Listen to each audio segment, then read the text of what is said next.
السلام علیکم ورحمۃ اللہ وبرکاتہ۔ بسم اللہ الرحمن الرحیم، الحمد للہ رب العالمین،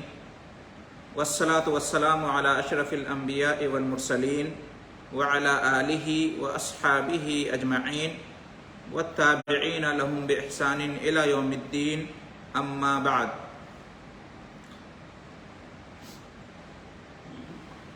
آج کی مجلس میں، آج کے درس میں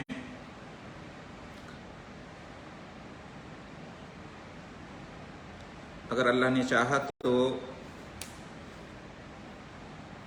14ویں پارے کی تفسیر ہم مکمل کر لیں گے۔ سورہ نحل آج مکمل ہو جائے گی انشاءاللہ، اور اس کے بعد 15ویں پارے میں ہم داخل ہو جائیں گے۔ سورہ اسراء کا بھی ہم آغاز کر لیں گے انشاءاللہ۔ تو پہلے 14ویں پارے کو ہم آئیے ختم کرتے ہیں۔ سورہ نحل آیت نمبر 115، اس میں اللہ نے فرمایا کہ اس نے تم پر مردہ جانور اور خون یعنی بہتا ہوا، بہنے والا خون اور خنزیر کا گوشت حرام کر دیا ہے، اور ان تمام جانوروں کو بھی حرام کر دیا ہے جو اللہ کے سوا کسی اور کے نام پر ذبح کیے گئے ہوں یا غیر اللہ کے لیے نامزد کر دیے گئے ہوں۔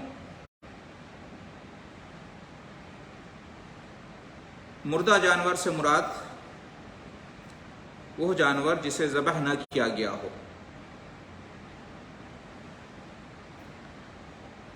جو شرعی طور پر ذبح کرنے کا طریقہ ہے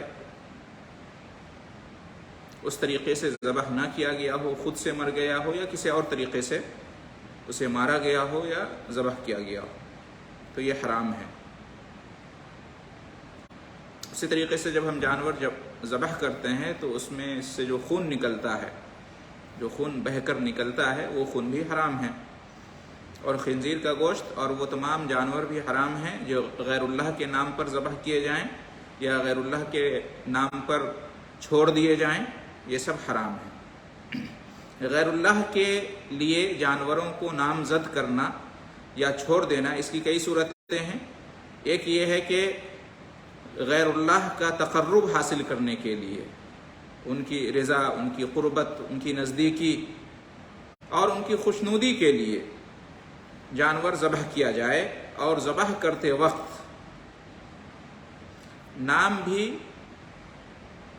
اسی کا، چاہے وہ بت ہو یا بزرگ ہو، لیا جائے، اسی کا نام لیا جائے جس کو خوش کرنا مقصود ہو۔ یہ ایک صورت ہے جو کہ حرام ہے اور شرک ہے۔ دوسری صورت یہ ہے کہ مقصود تو غیر اللہ کا تقرب ہو، غیر اللہ کو خوش کرنا مقصد ہو جانور ذبح کر کے، لیکن ذبح اللہ کے نام پر ہی کیا جائے تو یہ بھی حرام ہے، اس جانور کا گوشت بھی حرام ہے۔ جیسا کہ قبر پرستوں میں یہ طریقہ عام ہے، وہ جانوروں کو بزرگوں کے لیے نامزد کر دیتے ہیں۔ مثال کے طور پر یہ بکرا فلاں پیر کا ہے، یہ گائے فلاں پیر کی ہے، یہ جانور 11ویں کے لیے ہے یعنی شیخ عبد القادر جیلانی کے لیے، وغیرہ وغیرہ، اور ان کو وہ بسم اللہ پڑھ کر ہی ذبح کرتے ہیں۔ اور اس لیے وہ کہتے ہیں کہ پہلی صورت تو بلا شک حرام ہے، لیکن یہ جو دوسری صورت ہے، یعنی جن میں غیر اللہ کو خوش کرنے کے لیے جانور ذبح کیا جاتا ہے اللہ کے نام پر، کہتے ہیں کہ یہ بھی جائز ہے، یہ جائز ہے، کیونکہ غیر اللہ کے نام پر اس کو ذبح نہیں کیا گیا۔ حالانکہ فقہائے شریعت نے اس دوسری صورت کو بھی حرام قرار دیا ہے، کیونکہ اس سے شرک کا چور دروازہ یعنی شرک کا راستہ کھلتا ہے، اور شرک کا دروازہ اور راستہ کھلنے کا ذریعہ بنتا ہے۔ آگے اللہ نے فرمایا کہ پس جو شخص مجبور ہو جائے اور نہ تو وہ خواہش مند ہو اور نہ حد سے گزرنے والا ہو، تو اس پر کوئی گناہ نہیں ہے۔ یعنی اس اضطراری حالت میں اگر وہ ان حرام جانوروں میں سے کچھ اپنی جان بچانے کے لیے بقدر ضرورت کھا لیتا ہے وہ دل سے اس سے راضی نہیں ہے، اس کا خواہش مند نہیں ہے اور ضرورت سے زیادہ نہیں کھاتا، تو اس صورت میں کوئی گناہ نہیں ہے، اس لیے کہ جان بچانا یہ اسلام میں بہت اہم بات ہے، تو اس لیے اس پر گناہ نہیں ہوگا، اللہ معاف کرنے والا ہے۔ اس لیے اللہ نے فرمایا بے شک اللہ بڑا مغفرت کرنے والا، نہایت رحم کرنے والا ہے۔ آیت نمبر 116، اور جن چیزوں کے بارے میں تم اپنی زبانوں سے جھوٹ کہتے ہو کہ یہ حلال ہے اور یہ حرام، تو ایسا نہ کہو تاکہ اللہ کے بارے میں کذب بیانی سے کام لو، بے شک جو لوگ اللہ کے بارے میں جھوٹ بولتے ہیں وہ کامیاب نہیں ہوتے ہیں۔ اس سے معلوم ہوا کہ کسی انسان کو یہ اختیار نہیں کہ وہ اپنی طرف سے کسی چیز کو حلال یا کسی چیز کو حرام بنا لے، ساری مخلوق اللہ کی ہے، اس نے جس چیز کو چاہا حلال بنایا اور جسے چاہا حرام بنایا، لیکن مشرکین عرب کا دستور یہ تھا کہ وہ بعض جانوروں کو اپنی طرف سے حرام قرار دے لیتے تھے، جیسے کہ بحیرہ، سائب، سائبہ، وسیلہ اور حام وغیرہ، جنہیں وہ اپنے بتوں کے نام پر چھوڑ دیا کرتے تھے اور ان کا گوشت کھانا حرام سمجھتے تھے۔ انہی مشرکین کو خطاب کر کے کہا گیا ہے کہ اللہ کے بارے میں جھوٹ نہ بولا کرو اور اپنی طرف سے حلال و حرام کا حکم یا فتویٰ نہ لگایا کرو، یہ اللہ کے خلاف افتراء پردازی ہوگی۔ اس نے جس چیز کو حلال بتایا ہے تم اسے حرام کہتے ہو، اس طرح سے جھوٹ مت بولا کرو، اور جو اللہ کے بارے میں جھوٹ بولے گا وہ کامیاب نہیں ہوگا۔ یہ حکم ہر اس مفتی کو بھی شامل ہے جو اللہ کی کتاب یا رسول کی سنت کے خلاف فتوے دیتا ہے، جیسا کہ بہت سارے لوگ ایسا کرتے ہیں جو کسی ایک امام کی یا کسی خاص امام یا مسلک کی رائے کو رسول کی حدیث پر ترجیح دیتے ہیں، یا وہ لوگ بھی اس میں شامل ہیں جو قرآن اور سنت کے علم سے نا واقف ہوتے ہیں، نا آشنا ہوتے ہیں اور یوں ہی بلا علم فتویٰ دیتے رہتے ہیں۔ آیت نمبر 117، انہیں بہت تھوڑا فائدہ ملے گا اور ان کے لیے دردناک عذاب ہے۔ یعنی اگر ایسے لوگ دنیا میں ظاہری طور پر عیش کر رہے ہیں، موج مستی کر رہے ہیں، کھا پی رہے ہیں، دنیا کی نعمتیں اور آسائشیں ان کو حاصل ہیں، تو اس کی وجہ سے کسی کو دھوکے میں نہیں پڑنا چاہیے کہ وہ بڑے کامیاب ہیں۔ کیوں؟ اس لیے کہ یہ دنیا جو ہے یہ بالکل عارضی چیز ہے اور فانی ہے، مرنے کے بعد دردناک عذاب ایسے لوگوں کا انتظار کر رہا ہے۔ آیت نمبر 118، اور جو لوگ دین یہودیت پر تھے ان پر ہم نے وہ چیزیں حرام کر دی تھیں جو ہم آپ کے لیے بیان کر چکے ہیں، اور ہم نے ان پر ظلم نہیں کیا تھا لیکن وہ خود اپنے آپ پر ظلم کرتے تھے۔ اللہ نے یہود پر جن حلال جانوروں کو حرام کر دیا تھا، جیسا کہ سورہ انعام آیت نمبر 146 میں اس کا ذکر گزر چکا ہے، تو اللہ نے کہا کہ ہم نے ان پر یہ جانور جو کہ حلال تھے حرام ان کے گناہوں کی وجہ سے کر دیا تھا، ہم نے ان پر کوئی ظلم نہیں کیا تھا۔ آیت نمبر 119، پھر جن لوگوں نے لا علمی کی وجہ سے گناہ کا ارتکاب کیا پھر اس کے بعد توبہ کر لی اور اپنی حالت کی اصلاح کر لی، تو بے شک آپ کا رب اس توبہ کے بعد ان کے لیے بڑا معاف کرنے والا، نہایت رحم کرنے والا ہے۔ اس سے معلوم ہوا کہ اللہ کا فضل و کرم اور اس کی مہربانی بہت وسیع ہے اور اس کا دروازہ کھلا ہوا ہے۔ جو توبہ کر لے، اپنی اصلاح کر لے، تو اللہ تعالیٰ اسے معاف کر دینے والا ہے اور اس پر رحم فرمانے والا ہے۔ اس لیے اللہ کی رحمت سے مایوس یا نا امید نہیں ہونا چاہیے۔ جتنے بھی گناہ ہو جائیں اور گناہ چاہے جتنے بڑے ہوں، سچے دل سے اگر توبہ کر لیں تو یقیناً اللہ رب العالمین معاف کرنے والا ہے اور رحم کرنے والا ہے۔ آیت نمبر 120، بے شک ابراہیم علیہ السلام ایک امت اور اللہ کے فرما بردار تھے، سب سے کٹ کر اللہ کے ہو گئے تھے اور مشرکوں میں سے نہ تھے۔ یہاں جو ابراہیم علیہ السلام کو امت کہا اللہ نے، تو امت کا معنی پیشوا، رہبر، رہنما اور قائد بھی یہاں ہو سکتے ہیں۔ بے شک ابراہیم علیہ السلام امام الموحدین تھے، جو ایمان اور توحید والے ہیں ان کے امام تھے، پیشوا تھے، رہنما تھے، رہبر تھے، قائد تھے۔ اور امت کا معنی جو امت ہے وہ بھی ہو سکتا ہے، امت بمعنی امت بھی ہو سکتا ہے یہ لفظ۔ اس اعتبار سے اس کا معنی یہ ہوگا کہ حضرت ابراہیم علیہ السلام کا وجود ایک امت کے برابر تھا۔ اس لیے کہا جاتا ہے کہ اگر کوئی شخص حق پر ہے تو وہ جماعت ہے، گرچہ دوسرے تمام لوگ باطل پر ہوں، وہ اکیلے ایک جماعت ہے۔ تو اصل معیار حق اور باطل کا ہے۔ حق پر کوئی شخص ہے، گرچہ ایک ہو یا کم ہو، وہ جماعت ہے۔ اور اگر باطل پر ساری امت ہیں، سارے لوگ افراد ہیں، تو بھی وہ باطل ہی پر مانے جائیں گے، ان کی کثرت کی وجہ سے باطل حق نہیں ہو جائے گا۔ اسی طریقے سے امت کا ایک معنی یہ بھی ہوتا ہے ایسا شخص جس کے اندر تمام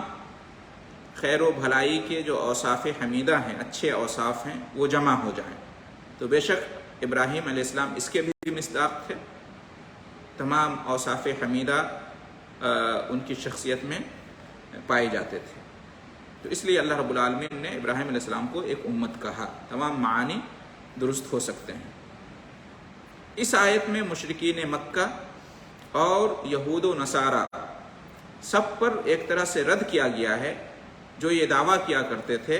کہ ہم ملت ابراہیمی پر ہیں۔ ان کا یہ دعویٰ یہ کہہ کر غلط ثابت کر دیا اللہ نے کہ ابراہیم علیہ السلام تو مشرکوں میں سے نہ تھے، تم لوگ تو مشرک ہو، تو کیسے تم دعویٰ کر سکتے ہو کہ تم ابراہیم کی ملت پر ہو؟ ابراہیم علیہ السلام تو توحید اور اخلاص کے پیکر اور امام تھے۔ آیت نمبر 121، وہ اللہ کی نعمتوں کا شکر ادا کرنے والے تھے،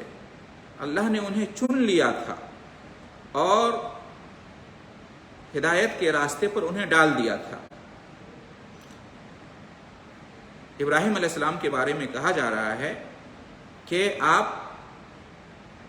اللہ کی نعمتوں کو اس کی رضا میں استعمال کرنے والے تھے، اور اس طرح سے ان نعمتوں پر اللہ کا شکر ادا کرنے والے تھے، اور اللہ نے انہیں اپنی رسالت کے لیے اور اپنی دوستی کے لیے چن لیا تھا۔ وہ اللہ کے رسول بھی تھے اور اللہ کے خلیل بھی تھے، اور سیدھے راستے پر انہیں ڈال دیا تھا، یعنی دین اسلام پر، دین توحید پر اور ایمان کی راہ پر انہیں لگا دیا تھا۔ آیت نمبر 122، ہم نے انہیں دنیا میں اچھائی دی تھی اور بے شک وہ آخرت میں نیک لوگوں میں ہوں گے۔ یعنی ابراہیم علیہ السلام کا ذکر جمیل تمام اہل ادیان کی زبانوں پر ہمیشہ کے لیے ثبت ہو گیا۔ یہی وجہ ہے کہ ابراہیم علیہ السلام کا نام تمام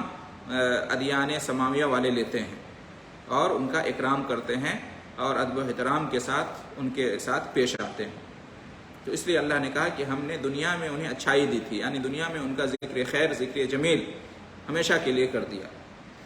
اور آخرت میں وہ صالحین کی جماعت کے ساتھ اعلیٰ مقام پر فائز ہوں گے، یعنی جنت کے اعلیٰ مقام پر فائز ہوں گے۔ یعنی دنیا اور آخرت دونوں میں ابراہیم علیہ السلام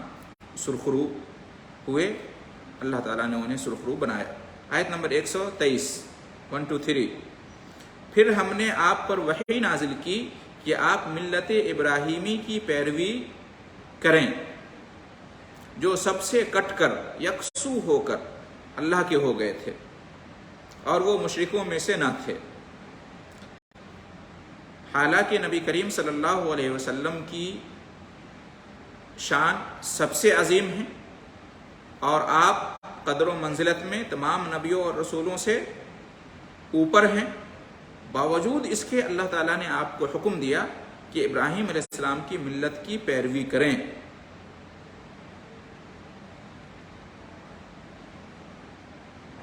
اس سے ابراہیم علیہ السلام کا مقام اور ابراہیم علیہ السلام کی جو ملت تھی اس کی عظمت معلوم ہوتی ہے، ابراہیم علیہ السلام کی فضیلت ثابت ہوتی ہے۔ حالانکہ تمام نبیوں اور رسولوں کا دین اور شریعت ایک ہی تھی، یعنی توحید، رسالت اور آخرت، یہ تین بنیادی چیزیں تمام رسولوں کے دین اور شریعت میں تھی۔ عبادات کے چند طریقے مختلف تھے۔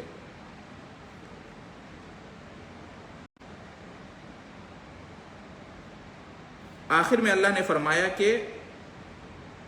ابراہیم علیہ السلام اللہ کی رضا کے لیے تمام مشرکین اور ان کے شرک سے الگ ہو گئے تھے۔ اس سے بھی معلوم ہوا کہ ابراہیم علیہ السلام علیہ السلام کی طرف نسبت کے حقدار مشرکین اور یہود و نصارہ نہیں ہیں، بلکہ موحد مسلمان ہیں، وہ مسلمان جو ایمان اور توحید والے ہیں، جنہوں نے تمام باطل معبودوں کو ٹھکرا کر صرف ایک اللہ کی عبادت کو اپنا لیا اور جنہوں نے اپنی بندگی اور اپنا جینا مرنا صرف اللہ رب العالمین کے لیے خاص کر دیا۔ ایسے ہی لوگ ابراہیم علیہ السلام کی طرف نسبت کرنے کے حقدار ہیں، نہ کہ شرک کرنے والے۔ آیت نمبر 124، بے شک ہفتہ کے دن کی تعظیم، یعنی سنیچر سیٹرڈے کے دن کی تعظیم ان لوگوں پر واجب تھی جنہوں نے اس کے بارے میں اختلاف کیا تھا، اور بے شک آپ کا رب قیامت کے دن ان کے درمیان ان باتوں میں فیصلہ کر دے گا جن میں وہ اختلاف کرتے تھے۔ اس کی تفسیر میں کہا گیا ہے کہ یہود کہتے تھے کہ ہفتہ کے دن کی تعظیم ابراہیم علیہ السلام کے دین کا حصہ تھا۔ ان کی تردید کرتے ہوئے اللہ نے فرمایا کہ یہ ابراہیم علیہ السلام کے دین کا حصہ نہیں تھا، نہ یہ کسی اور نبی کے دین کا حصہ تھا۔ اسے اللہ نے ان یہود پر فرض کر دیا تھا جنہوں نے اس بارے میں اختلاف کیا تھا، اور ان کے اختلاف کی تفصیل یہ بیان کی گئی ہے کہ موسیٰ علیہ السلام نے یہودیوں سے کہا کہ جمعہ کا دن افضل ہے، تو انہوں نے عناد میں آ کر یہ کہا کہ نہیں، سنیچر کا دن افضل ہے، ہفتے کا دن۔ تو اللہ تعالیٰ نے موسیٰ علیہ السلام سے کہا کہ آپ انہیں ان کے حال پر چھوڑ دیجیے۔ دوسرا قول یہ ہے کہ اللہ نے یہود و نصارہ کو حکم دیا کہ ہفتہ میں کسی ایک دن کی تعظیم کرو، ایک دن کو تعظیم کے لیے خاص کر لو۔ تو انہوں نے یہود و نصارہ نے آپس میں اختلاف کر لیا۔ یہود نے ہفتے یعنی سنیچر کے دن کو پسند کیا، اور اس کی وجہ یہ بتائی کہ اللہ نے اسی دن تمام مخلوقات کی تخلیق سے فراغت کی تھی، یعنی اللہ رب العالمین اسی دن تمام مخلوقات کی تخلیق سے فارغ ہوا تھا۔ اور نصارہ نے اتوار کے دن کو پسند کیا، ان کا یہ کہنا تھا کہ اللہ اسی دن تمام مخلوقات کو پیدا کرنا شروع کیا تھا۔ تو اللہ نے ان دونوں کے لیے اس دن کو، ان کے پسند کیے ہوئے دن کی تعظیم کو لازم قرار دیا، جبکہ اس امت کے لیے، امت مسلمہ کے لیے اللہ رب العالمین نے جمعہ کے دن کو اختیار کیا اور پسند کیا، جو کہ تمام دنوں میں سب سے افضل دن ہے اور سب سے بابرکت دن ہے، اور الحمدللہ اس پر مسلمانوں کا عمل بھی ہے اور یہ بابرکت ثابت بھی ہوا ہے۔ آیت نمبر 125، آپ اپنے رب کی راہ کی طرف، راستے کی طرف حکمت اور اچھی نصیحت کے ذریعے بلائیے، یعنی اللہ کے دین کی طرف حکمت کے ساتھ اور اچھی نصیحت کے ساتھ دعوت دیجیے، اور ان کے ساتھ بحث و نقاش میں سب سے عمدہ اسلوب اختیار کیجیے، بے شک آپ کا رب ان لوگوں کو خوب جانتا ہے جو اس کی راہ سے برگشتہ ہو گئے ہیں، یعنی گمراہ ہو گئے ہیں، اور اللہ تعالیٰ ہدایت پانے والوں کو بھی خوب جانتا ہے۔ اس آیت کے اندر دعوت و تبلیغ کے اصول بیان کیے گئے ہیں۔ پہلے نمبر پر حکمت کا ذکر آیا ہے کہ حکمت اختیار کرنا چاہیے دین کی دعوت و تبلیغ اور لوگوں کی اصلاح میں۔ حکمت سے مراد کیا ہے؟ قرآن اور سنت ہے۔ اسی طریقے سے حکمت سے مراد ایسی صحیح اور صریح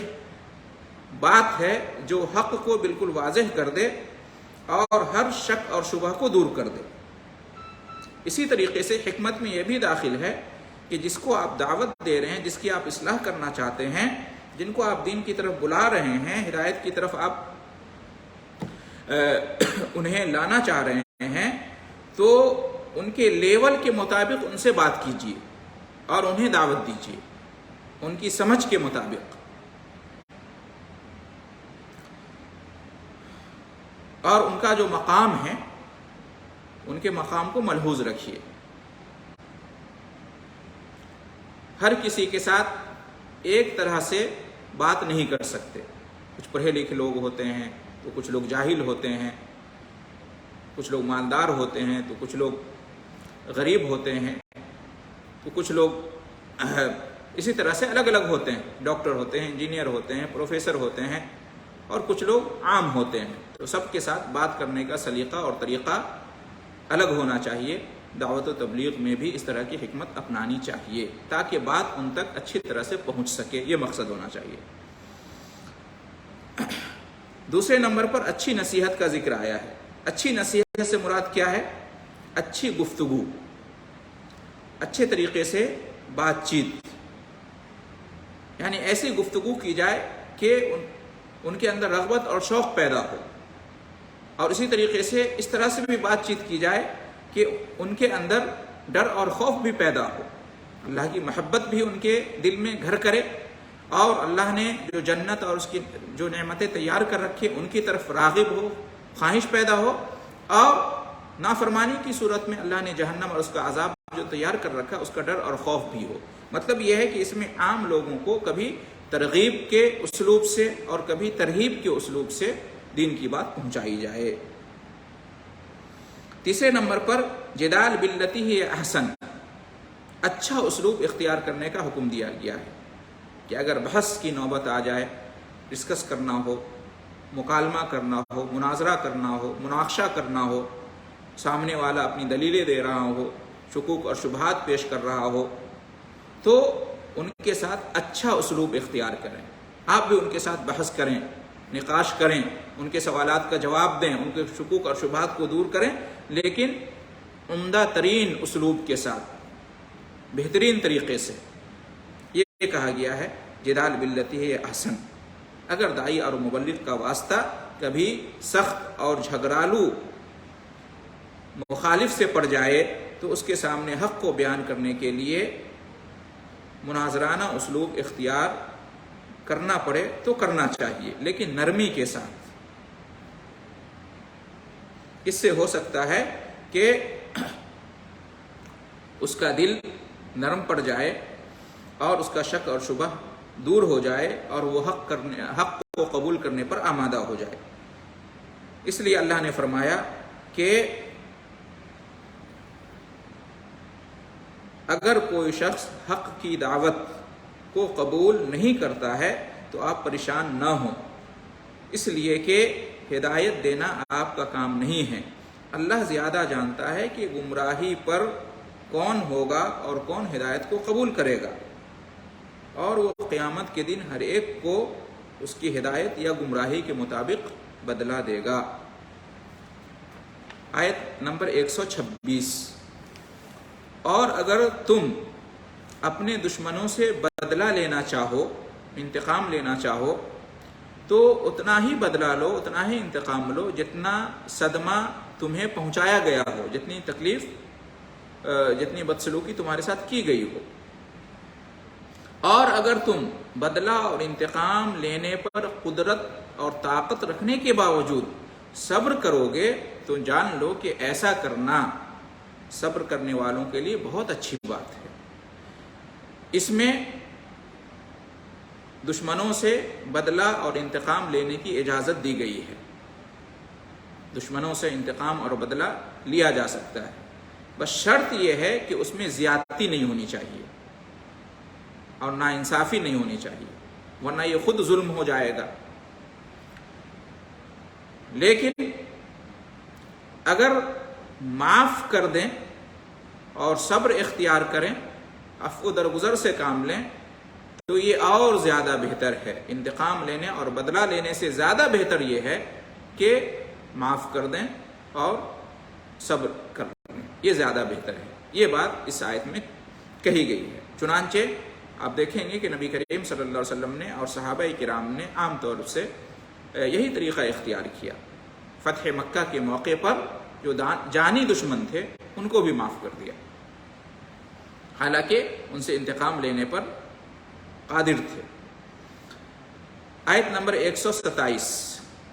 اس سے پہلے پڑھ چکے ہیں۔ یوسف علیہ السلام نے بھی اپنے بھائیوں کو جو ان کی جان کے دشمن ہو گئے تھے بچپن میں معاف کر دیا، حالانکہ وہ بادشاہ وقت تھے، وزیر تھے۔ آیت نمبر 127، اور اے میرے نبی آپ صبر سے کام لیجئے اور صرف اللہ کی توفیق سے ہی آپ صبر کریں گے، اور لوگوں کے ایمان نہ لانے پر آپ رنجیدہ نہ ہو، ملول خاطر نہ ہوں، اور جو سازشیں وہ کر رہے ہیں ان سے آپ تنگ دل نہ ہوں۔ یعنی نبی کریم صلی اللہ علیہ وسلم کو دعوت و تبلیغ کی راہ میں جو تکلیفیں پہنچتی تھیں، اللہ نے انہیں ان پر صبر کرنے کی نصیحت کی ہے اور کہا ہے کہ اگر مشرکین مکہ ایمان نہیں لاتے ہیں تو آپ غم نہ کریں اور ان کی سازشوں کو سوچ کر تنگ دل نہ ہو، حوصلہ آپ کا پست نہ ہو۔ اللہ آپ کے لیے کافی ہے اور آپ کا حامی، ناصر اور مددگار ہے، کیونکہ وہ ہمیشہ اپنے ان بندوں کا معین و مددگار ہوتا ہے جو خیر کی راہ پر، بھلائی کے راستے پر گامزن ہوتے ہیں، اور ان کے دشمنوں کی سازشوں کو ناکام بنا دیتا ہے۔ تو اللہ تعالیٰ آپ کے ساتھ بھی خیر کا معاملہ کرے گا۔ آیت نمبر 128 14ویں پارے کی سورہ نحل کی آخری آیت 128، یقین مانو کہ اللہ ان لوگوں کے ساتھ ہوتا ہے جو متقی ہوتے ہیں، پرہیزگار ہوتے ہیں، اور جو نیکی اور بھلائی کے کام کرنے والے ہوتے ہیں۔ یعنی جو نیکی کرتے ہیں، بھلائی کرتے ہیں، اللہ کی نافرمانی سے، گناہ سے اور برائی کے کاموں سے بچتے ہیں، تو اللہ تعالیٰ ان لوگوں کے ساتھ ہوتا ہے۔ اللہ کی مدد، اللہ کی نصرت ان لوگوں کے ساتھ ہوتی ہے جو بھلائی کا کام کرتے ہیں اور نیکی کا کام کرتے ہیں، اللہ کے حقوق ادا کرنے کے ساتھ ساتھ لوگوں کے حقوق بھی ادا کرتے ہیں اور خلق کی خدمت انجام دیتے ہیں۔ تو اللہ نے فرمایا کہ بے شک اللہ تعالیٰ ایسے لوگوں کے ساتھ ہوتا ہے۔ حرم بن حیان سے ان کی جانکنی کے وقت کہا گیا کہ آپ کوئی وصیت کر دیجئے، تو انہوں نے کہا کہ وصیت مال کی ہوتی ہے اور میرے پاس مال نہیں ہے، البتہ میں تمہیں سورہ نحل کی آخری آیتوں کو یاد رکھنے کی نصیحت کرتا ہوں۔ مطلب یہ کہ سورہ نحل کی جو یہ آخری آیتیں ہیں یہ بہت ہی اہم ہیں، ان آیتوں کو یاد رکھنا چاہیے اور ان پر عمل کرتے رہنا چاہیے، خاص طور سے وہ لوگ جو لوگوں کی اصلاح کا کام کرتے ہیں، میدان میں اتر کر خلق کی خدمت کرتے ہیں اور سیدھے راستے کی طرف لوگوں کو بلاتے ہیں، لوگوں کی اصلاح کرنا چاہتے ہیں اور لوگوں کی تعلیم و تربیت میں لگے رہتے ہیں، ان کے لیے یہ آیتیں تسلی کا سامان ہیں، جیسا کہ نبی کریم صلی اللہ علیہ وسلم کو ان آیتوں میں کہا گیا ہے۔ تو اس طرح سے الحمدللہ 14ویں پارے کی تفسیر ہماری آج مکمل ہو گئی۔ اب ہم داخل ہوتے ہیں 15ویں پارے میں، پارہ نمبر 15۔ اس میں 2 سورتیں ہیں، سورہ اسراء جس کو سورہ بنی اسرائیل بھی کہتے ہیں، اور اس میں 111 آیتیں ہیں، اور اس کے بعد سورہ کہف کی 74 آیتیں ہیں اس پارہ کے اندر، 15ویں پارے کے اندر۔ تو آئیے شروع کرتے ہیں 15ویں پارے کی پہلی سورہ، سورہ اسراء کی تفسیر۔ سورہ اسراء کے بارے میں مفسرین نے کہا ہے کہ یہ مکی سورہ ہے، یعنی آپ صلی اللہ علیہ وسلم کی مکی زندگی میں یہ سورہ نازل ہوئی ہے، مدینہ ہجرت کرنے سے پہلے۔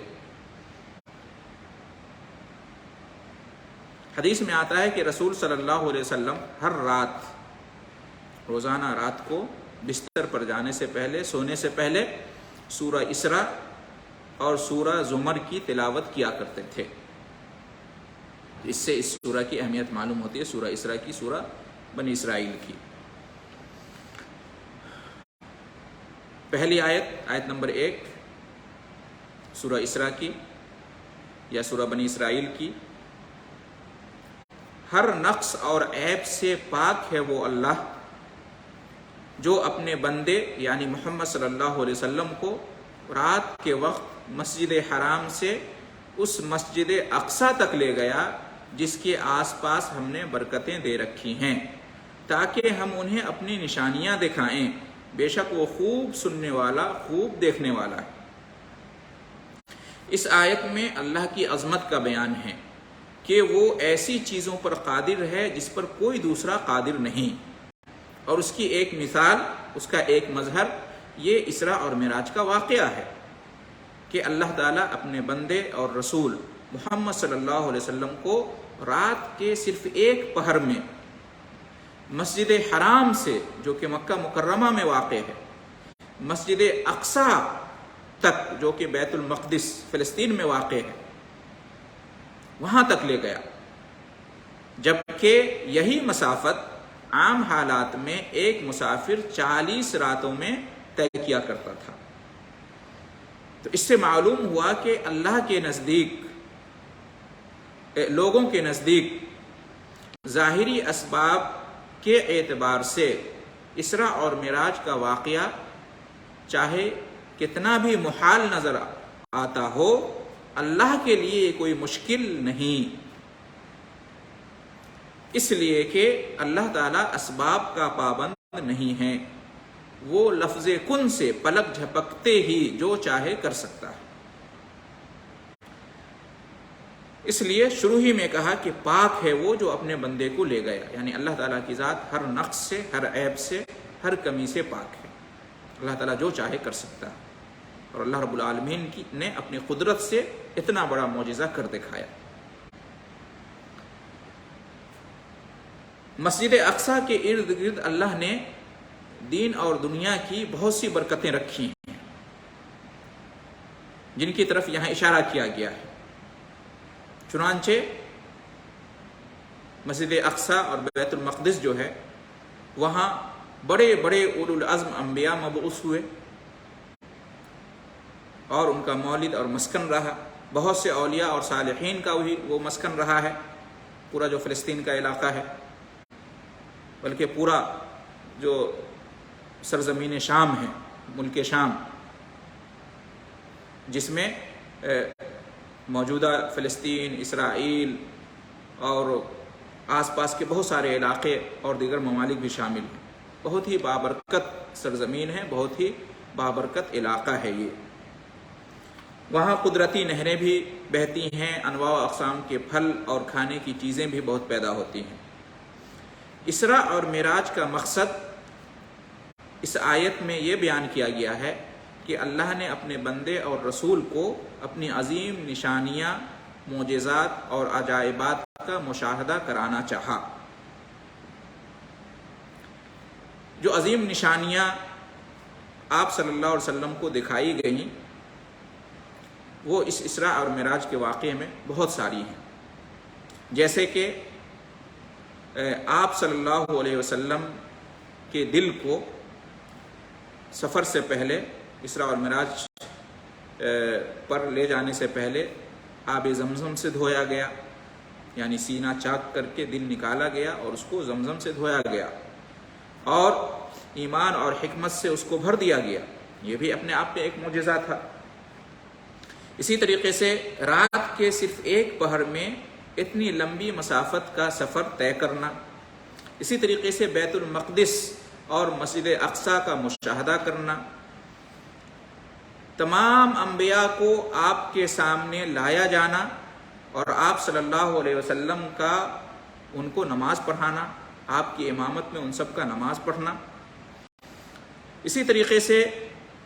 تمام آسمانوں کی سیر کرنا اور مختلف آسمانوں پر مختلف انبیاء کرام سے ملاقات کا ہونا، اسی طریقے سے جنت اور جہنم کا مشاہدہ کرنا، سدرۃ المنتہا تک پہنچنا جو عرش سے نیچے 7ویں آسمان پر ہے، جہاں تک کہ کسی اور کی رسائی ممکن نہ ہوئی، اسی طریقے سے اللہ سے ہم کلام ہونا، اللہ سے کلام کا شرف حاصل ہونا، نماز کی فرضیت، اور اسی طریقے سے دیگر عطائیں اور تحفے دیے جانا، یہ سب جو ہے نا نشانیاں تھیں جن کے لیے اللہ رب العالمین نے اسراء اور معراج کا واقعہ کرایا اور آپ صلی اللہ علیہ وسلم کو سیر کرائی، مکہ سے بیت المقدس تک کی اور پھر وہاں سے ساتوں آسمانوں کی۔ یہاں پر یہ بات واضح رہنی چاہیے کہ اسراء اور معراج کا جو واقعہ ہے وہ آپ صلی اللہ علیہ وسلم کے جسم اور روح دونوں کے ساتھ بیداری کی حالت میں پیش آیا۔ یہ کوئی خواب کی بات نہیں تھی یا کوئی روحانی سیر اور مشاہدہ نہیں تھا، بلکہ عینی مشاہدہ تھا جو اللہ نے اپنی قدرت سے اپنے بندے اور رسول محمد صلی اللہ علیہ وسلم کو کرایا تھا۔ اس سفر کے 2 حصے ہیں۔ پہلا حصہ اسراء کہا جاتا ہے، جس کا ذکر آیت میں آیا ہے، جو مسجد حرام سے مسجد اقصیٰ تک کی سیر اور سفر کا نام ہے۔ مسجد اقصیٰ بیت المقدس سے پھر آپ کو آسمانوں پر لے جایا گیا، یہ اس سفر کا دوسرا حصہ ہے جسے معراج کہا جاتا ہے، اس لیے دونوں کو ملا کر کہتے ہیں اسراء اور معراج۔ معراج کا تذکرہ جو ہے نا سورہ نجم میں آیا ہے اور باقی تفصیلات احادیث میں بیان کی گئی ہیں۔ عام طور پر اس سفر کو معراج کا سفر کہا جاتا ہے، اسی سے مشہور ہے، کیونکہ یہ جو سفر کا دوسرا حصہ ہے پہلے حصے سے زیادہ اہم ہے اور عظیم الشان ہے، اور یہ جو واقعہ ہوا اسراء اور معراج کا، یہ مکی زندگی میں ہوا، ہجرت سے پہلے کا واقعہ ہے۔ تو یہ چند ضروری باتیں تھیں سورہ اسراء کی پہلی آیت کے تعلق سے۔ آیت نمبر 2، اللہ نے فرمایا کہ اور ہم نے موسیٰ کو کتاب دی، یعنی تورات، اور اسے بنی اسرائیل کے لیے ہدایت کا ذریعہ بنایا، اور ان سے کہا، یعنی بنی اسرائیل سے کہا کہ تم سب میرے سوا کسی کو اپنا کارساز نہ بناؤ۔ اللہ نے بنی اسرائیل سے کہا، اور یہ اللہ کا حکم سب سے ہے کہ میرے سوا کسی اور کو حاجت روا اور مشکل کشا نہ بناؤ۔ آیت نمبر 3، تم لوگ ان کی اولاد سے ہو جنہیں ہم نے نوح کے ساتھ کشتی میں سوار کیا تھا، اور وہ بے شک ایک شکر گزار بندے تھے، یعنی نوح علیہ السلام۔ اصل میں طوفان نوح کے بعد نسل انسانی نوح علیہ السلام کے ان بیٹوں سے آگے بڑھی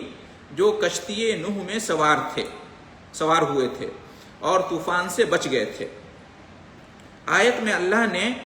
انسانوں کو نوح کی ذریت کے لفظ سے تعبیر کر کے انہیں یہ احساس دلانا چاہا ہے کہ اس نے تمہارے جد اعلیٰ کو طوفان میں ڈوبنے سے بچا لیا تھا۔ آیت کے آخر میں نوح علیہ السلام کو شکر گزار بندہ بتایا گیا ہے، اس لیے کہ انہوں نے اللہ کی نعمتوں کی قدر کی اور اس کا شکر گزار بندہ بن کر دنیا میں رہے۔ اور اس میں اس طرف بھی اشارہ ہے کہ ان کے شکر ہی کی وجہ سے اللہ نے انہیں غرق ہونے سے بچا لیا تھا، لہٰذا ان کی ضروریت کو بھی چاہیے، یعنی تمام انسانوں کو، کہ ان کے نقش قدم پر چلیں۔ یعنی اللہ رب العالمین کے اس احسان کا تقاضا ہے کہ تمام لوگ اس کا شکر ادا کریں، اس پر ایمان لائیں، اس کی عبادت و اطاعت کریں اور اس کے ساتھ کسی کو شریک نہ کریں۔ آیت نمبر 4 اور ہم نے بنی اسرائیل کو تورات میں اپنا فیصلہ سنا دیا تھا کہ تم لوگ سرزمین شام میں 2 بار فساد برپا کرو گے اور ظلم و سرکشی میں بہت دور چلے جاؤ گے۔ آیت نمبر 5 میں ہے، پس جب دونوں میں سے پہلے فساد اور ظلم و سرکشی کا وقت آ چکے گا تو ہم تمہارے مقابلے میں ایسے بندوں کو بھیجیں گے جو بڑے ہی جنگجو ہوں گے، پھر وہ قتل و غارت گری کے لیے تمہارے گھروں میں گھس جائیں گے، اور یہ ایک ایسا وعدہ ہے جو پورا ہو کر رہے گا۔ یہ جو اشارہ ہے اس ذلت و تباہی کی طرف ہے جو بابل کے فرما روا بخت نصر کے ہاتھ حضرت عیسیٰ علیہ السلام سے تقریباً 600 سال پہلے یہودیوں پر یروشلم میں نازل ہوئی۔ اس نے بے دریغ یہودیوں کو قتل کیا اور ایک بڑی تعداد کو غلام بنا لیا، اور یہ اس وقت ہوا جب یہودیوں نے اللہ کے نبیوں میں سے بعض کو قتل کیا یا قید کیا اور تورات کے احکام کی خلاف ورزی کی اور دیگر جرائم کا ارتکاب کر کے زمین میں فساد برپا کر دیا۔ بعض کا خیال یہ ہے کہ بخت نصر کے بجائے جالوت کو اللہ نے بطور سزا ان پر مسلط کر دیا، جس نے ان پر ظلم و ستم کے پہاڑ توڑے، یہاں تک کہ طالوت کی قیادت میں حضرت داؤد علیہ السلام نے جالوت کو قتل کیا۔ آیت نمبر 6، اللہ نے فرمایا کہ پھر ایک مدت مدید کے بعد ہم تمہیں ان پر غالب کر دیں گے اور تمہیں مال و اولاد عطا کریں گے اور تمہاری تعداد بڑھا دیں گے۔ یعنی جب بنی اسرائیل نے اپنے گناہوں سے توبہ کر لی تو اللہ نے دوبارہ اولاد اور مال و دولت سے نوازا اور ان کی ذریت میں خوب برکت دی، یہاں تک کہ ان کی بڑی تعداد ہو گئی۔ آیت نمبر 7 میں ہے، تم اچھا کام کرو گے تو اپنے لیے کرو گے، اور اگر برا کرو گے تو اس کا وبال تمہارے ہی سر ہوگا۔ پس جب تمہارے دوسرے فساد اور ظلم و سرکشی کا وقت آ جائے گا تو ہم اپنے دوسرے بندوں کو بھیجیں گے تاکہ وہ تمہیں ایسی سزا دیں کہ تمہارے چہروں کو بگاڑ دیں، اور تاکہ جس طرح وہ پہلی بار مسجد اقصی بیت المقدس میں داخل ہو گئے تھے دوبارہ اس میں داخل ہو جائیں اور ہر اس چیز کو تباہ و برباد کر دیں جس پر وہ قابو پا لیں۔ یہ دوسری بار انہوں نے فساد برپا کیا اور ظلم و سرکشی کی، یہودیوں نے، بنی اسرائیل نے۔ حضرت زکریہ علیہ السلام کو قتل کر دیا اور حضرت عیسیٰ علیہ السلام کو بھی قتل کرنے کے در پہ رہے، جنہیں اللہ نے زندہ آسمان پر اٹھا کر ان سے بچا لیا۔ اس کے نتیجے میں کیا ہوا؟ اللہ رب العالمین نے دوبارہ انہیں تباہی، بربادی اور ذلت و رسوائی سے دوچار کیا۔ اسی کا ذکر ہے اس میں۔ رومی بادشاہ ٹائٹس کو اللہ نے ان پر مسلط کر دیا۔ اس نے یروشلم پر حملہ کر کے قتل و غارت گری کا بازار گرم کر دیا اور بہت سو کو، یعنی بہت سے لوگوں کو ان میں سے قیدی بنا لیا، ان کے مال لوٹ لیے، مذہبی صحیفوں کو پاؤں تلے اس نے رودا، مسجد اقصی اور ہیکل سلیمانی کو تاراج کر دیا، اور انہیں ہمیشہ کے لیے، یہودیوں کو، بنی اسرائیل کو ہمیشہ کے لیے بیت المقدس سے جلا وطن کر دیا، اور یوں ان کی ذلت و رسوائی کا سامان کر دیا اور تباہی و بربادی کے حوالے کر دیا۔ یہ دنیا میں تباہی و بربادی ان کے اوپر آئی۔ کب آئی؟ 70 عیسوی میں۔ آیت نمبر 8، اللہ نے فرمایا کہ امید ہے کہ تمہارا رب تم پر رحم کرے اور تم پھر امید ہے کہ تمہارا رب تم پر رحم کرے، اور اگر تم پھر فساد اور ظلم و سرکشی کی طرف لوٹو گے تو ہم بھی اسی کارروائی کی طرف لوٹ جائیں گے، اور ہم نے جہنم کو کافروں کے قید کرنے کی جگہ بنائی ہے۔ اس آیت میں یہودیوں کو، بنی اسرائیل کو تنبیہ کی گئی ہے کہ اگر تم نے اصلاح کر لی تو اللہ کی رحمت کے سزاوار ہو جاؤ گے، جس کا مطلب دنیا اور آخرت کی کامیابی ہے۔ اور اگر پھر سے تم اللہ کی نافرمانی اور سرکشی کا راستہ اختیار کرو گے، پھر سے فساد زمین میں برپا کرو گے، ظلم و زیادتی کرو گے، تو پھر ہم بھی تمہیں اسی طرح سے تباہی و بربادی اور ذلت و رسوائی سے دوچار کر دیں گے جیسے اس سے پہلے 2 مرتبہ ہم تمہارے ساتھ یہ معاملہ کر چکے ہیں۔ اس کا بیان ابھی ہوا، پہلی بار بخت و نصر کے ذریعے سے، دوسری بار ٹائٹس کے ذریعے سے۔ یہاں پر اللہ تعالیٰ نے کہا کہ پھر بعد میں بھی ایسا کرو گے تو تمہارے ساتھ میں ایسا ہی معاملہ کریں گے۔ چنانچہ ایسا ہی ہوا، یہود اپنی حرکتوں سے باز نہیں آئے اور وہی کردار رسالت محمدیہ کے ساتھ انہوں نے دہرایا جو رسالت موسوی اور رسالت عیسوی میں وہ ادا کر چکے تھے، جس کے نتیجے میں یہ یہودی تیسری مرتبہ مسلمانوں کے ساتھ انہوں نے خیانت کی، تو مسلمانوں کے ذریعے سے مسلمانوں کے ہاتھوں وہ ذلیل اور خوار ہوئے اور بصد رسوائی انہیں مدینے اور خیبر سے نکلنا پڑا حضرت عمر فاروق رضی اللہ تعالیٰ عنہ کے زمانے میں۔ آخر میں یہ کہا گیا ہے کہ اس دنیا کی رسوائی کے بعد آخرت میں جہنم کی سزا اور اس کا عذاب الگ ہے جو وہاں انہیں بھگتنا ہوگا، یعنی دنیا میں بھی انہیں سزا ملی اور آخرت میں بھی انہیں عذاب ہوگا۔ آیت نمبر 9، بے شک یہ قرآن اس راہ کی طرف رہنمائی کرتا ہے جو سب سے سیدھی ہے، یعنی دین اسلام کی طرف، اور ان مومنوں کو خوشخبری سناتا ہے جو نیک عمل کرتے ہیں۔ کیا خوشخبری سناتا ہے؟ کہ ان کے لیے بڑا اجر ہے۔ آیت نمبر 10، اور بے شک جو لوگ آخرت پر ایمان نہیں رکھتے ہیں ان کے لیے ہم نے دردناک عذاب تیار کر رکھا ہے۔ آیت نمبر 11، اور انسان کبھی اپنے لیے برائی اور بدبختی کی دعا اسی طرح کرنے لگتا ہے جس طرح بھلائی کی دعا کرتا ہے۔ انسان بہت ہی جلد باز واقع ہوا ہے، یعنی انسان چونکہ جاہل ہے، عجلت پسند ہے اور بے حوصلہ ہے، اس لیے جب اسے کوئی صدمہ پہنچتا ہے، جب کسی آزمائش سے وہ دوچار ہوتا ہے، تو وہ غصے اور ناراضگی کی حالت میں اپنی جان، مال اور اولاد کی ہلاکت کے لیے اسی طرح سے بد دعا کرتا ہے جس طرح سے خیر و بھلائی کے لیے اپنے رب سے دعائیں کرتا ہے۔ یہ تو اللہ تعالیٰ کا فضل و کرم ہے کہ وہ اس کی بد دعاؤں کو قبول نہیں کرتا ہے۔ آیت نمبر 12، اور ہم نے رات اور دن کو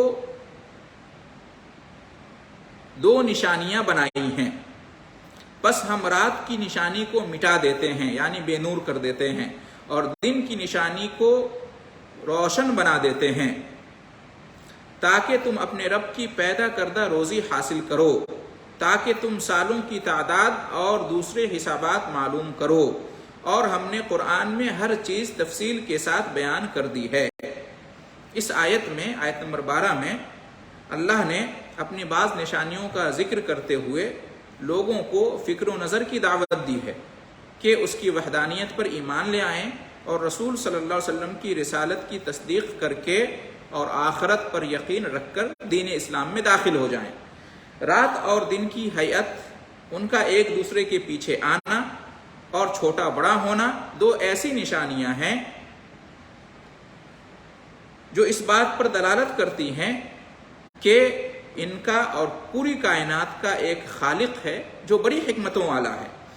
اسی طرح اللہ نے رات کے لیے چاند کو بنایا جس کی روشنی دھیمی ہوتی ہے، اس لیے رات کو بے نور کہا گیا ہے۔ کیوں؟ تاکہ انسان آرام کرے اور دن بھر کی تھکاوٹ اس کی دور ہو جائے، اسے سکون حاصل ہو اور اگلے دن کے لیے وہ تیار رہے۔ اور دن کے لیے سورج کو بنایا جس کی روشنی تیز ہے تاکہ انسان دن کی روشنی میں معاش کی تلاش میں آسانی کے ساتھ نکل سکے، حرکت کر سکے۔ ان دونوں نشانیوں کا یعنی دن اور رات کا، سورج کی روشنی کا، ان سب کا بڑا فائدہ یہ ہے کہ، اور چاند وغیرہ کا، چاند کا، سورج کا، رات اور دن کا، سب کا بڑا فائدہ یہ ہے کہ ان کے آنے جانے، گھٹنے بڑھنے اور مسلسل حرکت کے ذریعے دن اور رات کے اوقات، گھنٹوں، ہفتوں، مہینوں اور سالوں کا حساب معلوم کیا جاتا ہے۔ اگر اللہ نے انہیں پیدا نہ کیا ہوتا تو یہ حسابات معلوم نہ ہوتے اور لوگوں کے معاملات اور جو روزمرہ کے جو معاملات ہیں انسانی زندگی کے وہ سب ٹھپ پڑ جاتے۔ آیت کے آخر میں اللہ نے قرآن کی عظمت ذہنوں میں بٹھانے کے لیے فرمایا کہ ہم نے قرآن میں ہر وہ بات بیان کر دی ہے جس کی انسان کو دین، دنیا اور آخرت کی اصلاح کے لیے ضرورت پڑ سکتی ہے۔ آیت نمبر 13، اور ہم نے ہر انسان کا نامہ اعمال اس کی گردن میں لٹکا دیا ہے اور قیامت کے دن ہم اس کے اچھے برے اعمال کی ایک کتاب نکالیں گے جسے وہ اپنے سامنے کھلی ہوئی پائے گا، یعنی جس پر اسی کے مطابق اس کے نام اعمال کے مطابق اچھا یا برا بدلہ دیا جائے گا۔ گویا کہ انسان کا ہر عمل لکھا جا رہا ہے، اللہ کے یہاں اس کا پورا ریکارڈ محفوظ ہو رہا ہے۔ قیامت والے دن اس کے مطابق فیصلہ کیا جائے گا۔ انسان اپنی مرضی اور اختیار سے جو بھی اچھے یا برے عمل کرتا ہے اس سے وہ چھٹکارا نہیں پا سکتا۔ اس کا عمل گلے کے ہار یا توق کی طرح اس کے ساتھ ہوگا اور اس کے مطابق اس کی نیک بختی یا بدبختی ہوگی۔ نیک بخت ہوگا تو جنت اور بدبخت ہوگا تو جہنم اس کا ٹھکانہ ہوگا۔ اور قیامت کے دن ہر انسان اپنا نامہ اعمال اپنے آگے پھیلا ہوا پائے گا اور اس سے کہا جائے گا، جیسا کہ اگلی آیت میں آ رہی ہے، کہ اسے پڑھو، اس میں تمہارے چھوٹے بڑے اچھے برے تمام اعمال درج ہیں، آج خود اپنے اعمال کا حساب لگاؤ اور گواہ بنو کہ یہ اچھے برے اعمال تم نے کیے تھے۔ چنانچہ آیت نمبر 14 میں ہے کہ کہا جائے گا کہ لو خود ہی اپنا نام اعمال پڑھ لو، آج تم خود اپنا حساب لینے کے لیے کافی ہو۔ آیت نمبر 15، جو کوئی ہدایت کی راہ اپناتا ہے تو وہ اپنے فائدے کے لیے ایسا کرتا ہے، اور جو کوئی گمراہی کا راستہ اپناتا ہے تو اس کا وبال اس کے سر ہوگا۔ کوئی شخص کسی اور کے گناہ کا بوجھ نہیں ڈھوئے گا، اور ہم جب تک اپنا رسول نہیں بھیجتے ہیں کسی قوم کو عذاب نہیں دیتے ہیں۔ یعنی جو شخص آج دنیا میں راہ ہدایت کو اختیار کرے گا، وحدانیت، رسالت اور آخرت پر ایمان لائے گا، نیک اعمال کرے گا، کفر و شرک اور برے اعمال سے اجتناب کرے گا تو اس کا فائدہ اسی کو پہنچے گا۔ قیامت کے دن نجات پائے گا اور جنت کا مستحق بنے گا۔ اور جو شخص گمراہی کا راستہ اختیار کرے گا، ایمان نہیں لائے گا، کفر و شرک پر قائم رہے گا اور برے اعمال کرے گا تو اس کا نقصان اسی کو پہنچے گا، اس کو نجات نہیں ملے گی اور جہنم اس کا ٹھکانہ ہوگا۔ اور کوئی شخص کسی دوسرے شخص کے گناہوں کا ذمہ دار اور جواب دہ نہیں ہوگا۔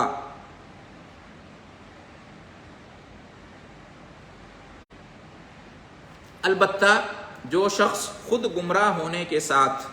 دوسروں کو بھی گمراہ کرنے والا ہوگا، اسے اپنے گناہوں کے بوجھ کے ساتھ ان کے گناہوں کا بار بھی بغیر ان کے گناہوں میں کمی کیے اٹھانا پڑے گا جو اس کی کوششوں سے گمراہ ہوئے ہوں گے، جیسا کہ قرآن کے دوسرے مقامات اور احادیث سے واضح ہے۔ ایک ہوتا ہے جو اپنے طور پر گمراہ ہے تو اس کو اس کے کیے کی سزا ملے گی، ایک ہوتا ہے وہ گمراہ بھی ہے اور دوسروں کو بھی گمراہ کرتا ہے تو اس کو ڈبل گناہ ملے گا۔ اسی کی بات یہاں پر بتائی گئی ہے۔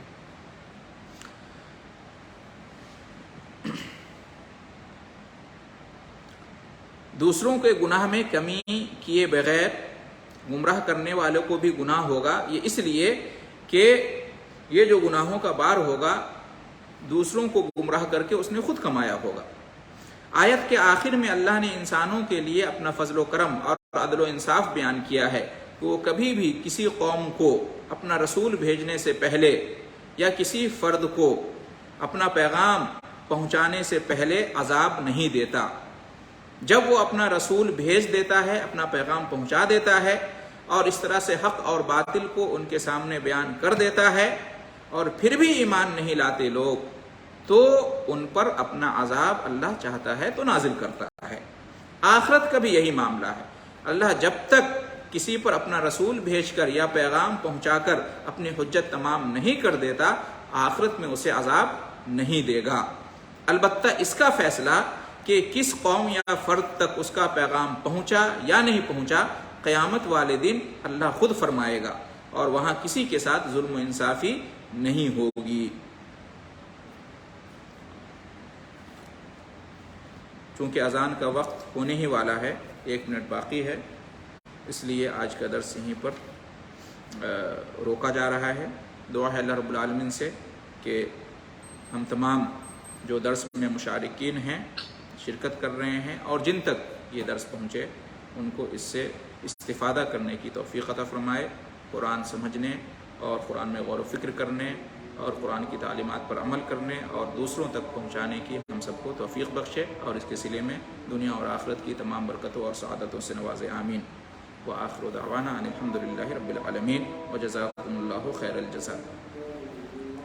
اللہ خیر شیخ، مشکور ممنون ہوں میں حاضرین کی طرف سے، انتظامیہ کمیٹی کی طرف سے آپ خوبی سے جو ہے وقت نکال رہے ہیں اور ہمیں اس اہم علم سے مالا مال کر رہے ہیں۔ میں ساتھیوں سے، بھائیوں بہنوں سے درخواست کرتا ہوں اگر مجھے کہ سوالات ہیں تو جلد سے جلد بھیج دیں اور پہلے سے لکھ کر رکھیں، آسانی ہوگی، کیونکہ وقت کی تنگی کی وجہ سے بعض وقت میں سوالات نہیں لے پا سکتے ہم لوگ، اور کیونکہ اب وقت ہو چکا ہے، شیخ کوئی سوال نہیں ہے، تو کیا میں آج یہیں پر اس کو جی خطاب جی ٹھیک ہے؟ ساتھیوں آپ سے گزارش ہے کہ لنک کو دوسروں تک پہنچائے اور یہ اجر پائے، انشاءاللہ مجھے بھی علم حاصل کرنے کا علم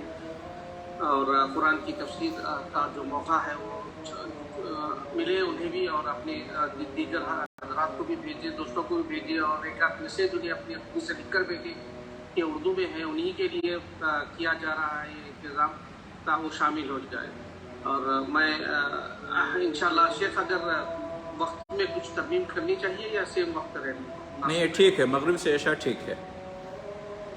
ٹھیک ہے، بس یہ ہے کہ اب مغرب اور عشاء دونوں تاخیر سے ہو رہی ہے، تو 7:10 سے شروع ہوگا، مغرب کے بعد 7:10 سے۔ جی انشاءاللہ اگلا سیشن یعنی منگلوار کو جو ہوگا، منگل کے دن انشاءاللہ 7:10 کو ہوگا۔ میں تمام حاضرین سے درخواست کرتا ہوں کہ یاد کریں اور 7:10 کو جب شامل ہو جائیں۔ جزاکم اللہ خیر۔ سبحانک اللہم و بحمدک، اشہد ان لا الہ الا انت، استغفرک